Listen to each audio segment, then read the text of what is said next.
Pregnancy की पहली तिमाही में यानी प्रेगनेंसी के स्टार्टिंग के जो 3 महीने होते हैं उनमें ब्लीडिंग क्यों होती है।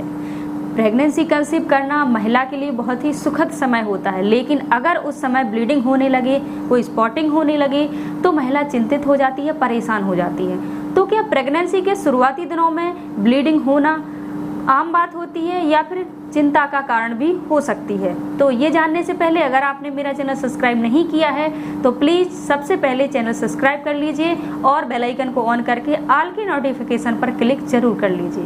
तो प्रेगनेंसी के शुरुआती दिनों में कुछ महिलाओं में ब्लीडिंग होने लगती है, जो कि एक आम बात होती है, क्योंकि लगभग 20% महिलाओं में प्रेगनेंसी के समय ब्लीडिंग हो सकती है। लेकिन अगर आपको ब्लीडिंग हो रही है तो आप इग्नोर ना करें, कोई लापरवाही ना करें, क्योंकि ब्लीडिंग होना जरूरी नहीं कि नॉर्मल होता है, कभी कभी ये किसी समस्या का कारण भी हो सकता है। तो आइए अब हम जानते हैं कि प्रेगनेंसी के शुरुआती दिनों में ब्लीडिंग होने के क्या क्या कारण हो सकते हैं। तो इसमें सबसे आम और सबसे कॉमन कारण होता है वो होता है इम्प्लांटेशन ब्लीडिंग, क्योंकि जो फर्टिलाइजेशन हुआ है, फैलोपियन ट्यूब में जो अंडा का और शुक्राणु का मिलन हुआ है, तो जो फर्टिलाइज एग होता है वो वापस बच्चेदानी की दीवार से चिपकने के लिए बच्चेदानी की दीवार को कुरेदता है, यानी उस जगह पर गड्ढा बनाता है जिससे वह अच्छे से चिपक सके। तो उस समय आपको थोड़ी बहुत ब्लीडिंग हो सकती है, जो कि नॉर्मल होती है। इसके अलावा कुछ हार्मोनल बदलाव के कारण भी आपको ब्लीडिंग हो सकती है, क्योंकि प्रेगनेंसी के समय ऐसे बहुत से हार्मोन होते हैं जिनमें बदलाव होता रहता है, उतार चढ़ाव होता रहता है, तो उस कारण से ब्लीडिंग होने लगती है।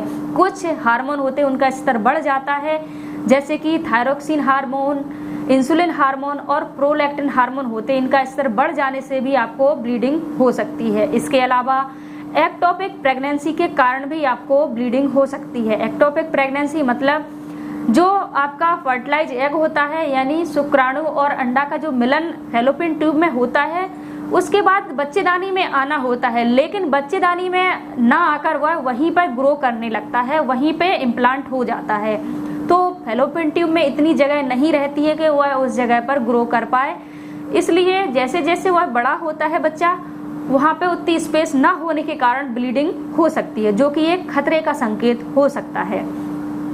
इसके अलावा कई बार पेट में चोट लगने के कारण या महिला के गिर जाने के कारण भी आपको ब्लीडिंग हो सकती है। कई बार प्रेगनेंसी के समय शारीरिक संबंध बनाने के बाद भी आपको थोड़ी बहुत ब्लीडिंग हो सकती है, जो कि नॉर्मल होती है। कई बार योनि या सर्विक्स में संक्रमण के कारण भी ब्लीडिंग हो सकती है। इसके अलावा अगला कारण हो सकता है आपका गर्भपात। अगर आपको पेट के निचले हिस्से में ऐंठन या दर्द के साथ ब्लीडिंग हो रही है तो हो सकता है आपको ये गर्भपात होने का संकेत है। तो आपको ध्यान रहे, अगर आपको थोड़ी बहुत भी ब्लीडिंग होती है तो आपको डॉक्टर को जरूर दिखाना है। इसके अलावा अगला कारण होता है बच्चेदानी के अंदर कोई फाइब्रॉइड होना या कोई गांठ होना, तो उस कारण से भी आपको प्रेगनेंसी के समय ब्लीडिंग हो सकती है। इसके अलावा अगला कारण होता है IUFD यानी इंट्रायूट्राइन फीटल डेथ।